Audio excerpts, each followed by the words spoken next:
పట్టుకునేవాడు అడ్డం పడ్డాడు అనుకో, ఈ గుర్రాలు ఎటుపోతాయి?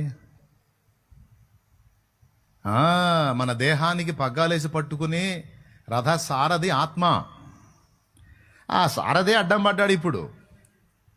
ఇప్పుడు గుర్రాలు వాటిష్టం. అందుకే కోరికల బారిన పడి శరీరం ఎలాగ రేపితే అలాగ వెళ్ళిపోతున్నారు భక్తులు. అందులో ఈ శరీర వాంఛల్లో ఎన్ని రకాలైతే ఉన్నాయో అన్నీ పనిచేస్తున్నాయి. నేత్రాశ, సెల్ ఫోన్ జయించలేకపోతున్నారు. శరీరాశ, శరీర క్రియలు, శారీరక సుఖాల గురించిన వాంఛలు. మూడవది జీవపడంబం, ఎచ్చులు.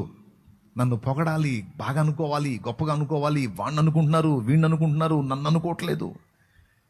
సరే, నన్ను అనుకోకపోతే అనుకోపోయారు, వాడిని వీడిని అనుకోకూడదు, నేను ఓర్వలేకపోతున్నాను. అసూయ, ద్వేషం, మత్సరం, లైంగిక వాంఛలు, క్రూరత్వం, సజ్జన ద్వేషం, మితిమీరిన కోపం, దుర్మార్గం.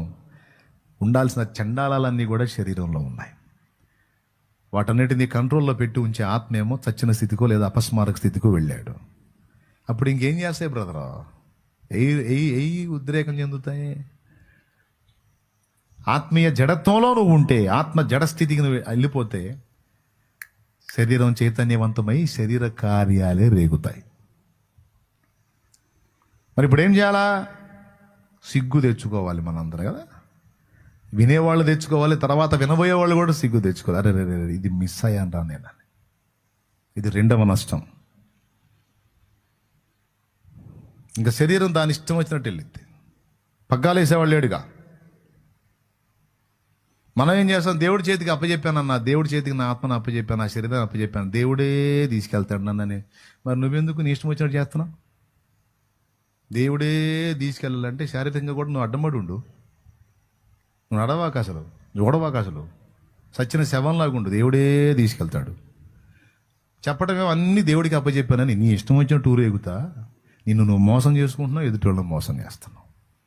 అదేమంటే అన్ని దేవుడికి అప్పచెప్పేశాం. ఆయనే నడిపిస్తున్నాడు. యాడికి? నీ భార్యను తనడానికి ఆయనే నడిపించాడా? బండబూతులు తిట్టడానికి ఆయనే నడిపించాడా? కుళ్ళుకోడిని సావటానికి ఆయనే నడిపించాడా? పక్కన వాళ్ళ మీద ఏడిసి సావటానికి ఆయనే నడిపించాడు నిన్ను? నాకు తెలిసి దేవునాత్మ మీద అట్లా చేయడం మరి.